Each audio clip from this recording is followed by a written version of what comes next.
ଦେଖନ୍ତୁ ଆପଣଙ୍କ ମାଧ୍ୟମରେ ଓଡ଼ିଶାର ମାନ୍ୟବର ମନ୍ତ୍ରୀ ଧର୍ମେନ୍ଦ୍ର ମନ୍ତ୍ରୀଙ୍କ ପାଇଁ ମୁଁ କିଛି ବାକ୍ୟ ରଖିଛି। ଯଥା ମୋ ଧରମ ଭାଇ ଓଡ଼ିଶାର ନାଁକୁ ଦେଲ ପକାଇ ତୁରନ୍ତ ଇସ୍ତଫା ଦେଇଦିଅ ଭାଇ, ନନେ ଦେଶବାସୀ ଦେବେ ଥୋଇ। ଦୟାକରି ମୋ ଧରମ ଭାଇ ଗାଦି ଛାଡ଼ିଦିଅ।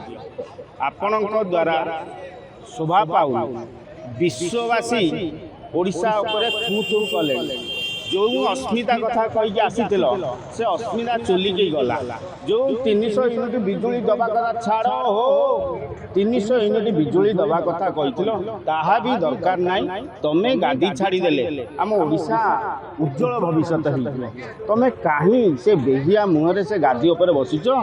ଦୟାକରି ମୋ ଭାଇ, ମୋ ଧରମ ଭାଇ ଗାଦି ଛାଡ଼ ଭାଇ।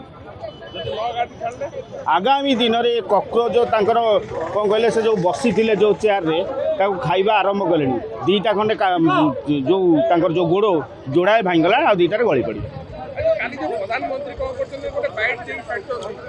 ଆଜ୍ଞା ଆପଣ ଜାଣିଛନ୍ତି ପ୍ରଧାନମନ୍ତ୍ରୀ ନୁହଁ, ରାଜ୍ୟରେ ମନ୍ତ୍ରୀମାନଙ୍କର ବି ହୁଳା ଉଠିଲାଣି। କାହିଁକି ନା କଣ୍ଟା ଆପଣ ଶୁଣିଛନ୍ତି ଛୁଆମାନଙ୍କ ଉପରେ ଯେତେବେଳେ ବର୍ବରତା କାଣ୍ଡ ଘଟଉଛନ୍ତି, ଯେମିତି କଣ୍ଟା ସେ ବାଡ଼ି ଆଗରେ କଣ୍ଟା ରଖି ମାରୁଛନ୍ତି, ତ ମୋ ଦେହ କେମିତି ସହୁଛି? ଗୋଟେ ଆମ ଆଗରେ ଯଦି ସାଧାରଣତଃ ଗୋଟେ ଷ୍ଟୁଡେଣ୍ଟକୁ ମାଡ଼ ହେଉଥାଏ, ଶିକ୍ଷକ ମାରୁଥାଏ, ଆମ ଦେହ ମୁଣ୍ଡ କ'ଣ ହେଇଯାଉଛି? ଆପଣ କେମିତି ସହୁଛନ୍ତି? ମାନେ ଗାଦି ଲୋଭ ଆପଣଙ୍କର କ'ଣ? ମୁଁ ଜାଣିଥିଲି ଆପଣ ସ୍ତ୍ରୀଙ୍କି ବଫାଦାର ସ୍ୱାମୀ ହେଇପାରିଲେନି, ପୁଣି ଆଙ୍କର ବଫାଦାରୀ ଆପଣଙ୍କର କ'ଣ ଭିତିରିଆ ରହିଛି? ନା ଏପିଷ୍ଟିନ୍ରେ ନାଁ ସକାଶେ କି କ'ଣ? କାହିଁକି ଗାଦି ଛାଡ଼ୁନ? କାହିଁକି ତୁରନ୍ତ ଡିସ୍କସ୍ କକ୍ରୋଚ ଜନତା ପାର୍ଟିଙ୍କ ସହିତ କରୁନ? ତାହା ବୁଝି ହେଉନି। ଯଦି ଗାଦି ନ ଛାଡ଼ିବ ଆଗାମୀ ଦିନ ବିରାଟ ବଡ଼ ଆନ୍ଦୋଳନ ହେବ। କ୍ଷୟକ୍ଷତି ହେଲେ ସେଥିରେ କେବଳ ବିଜେପି ଗଭର୍ଣ୍ଣମେଣ୍ଟ ଦାୟୀ ରହିବ। जदि आपंक आम भिडी भल लगा तेब आम चैनल को लाइक, शेयर, सब्सक्राइब करने को जमा भी भूलु नहीं।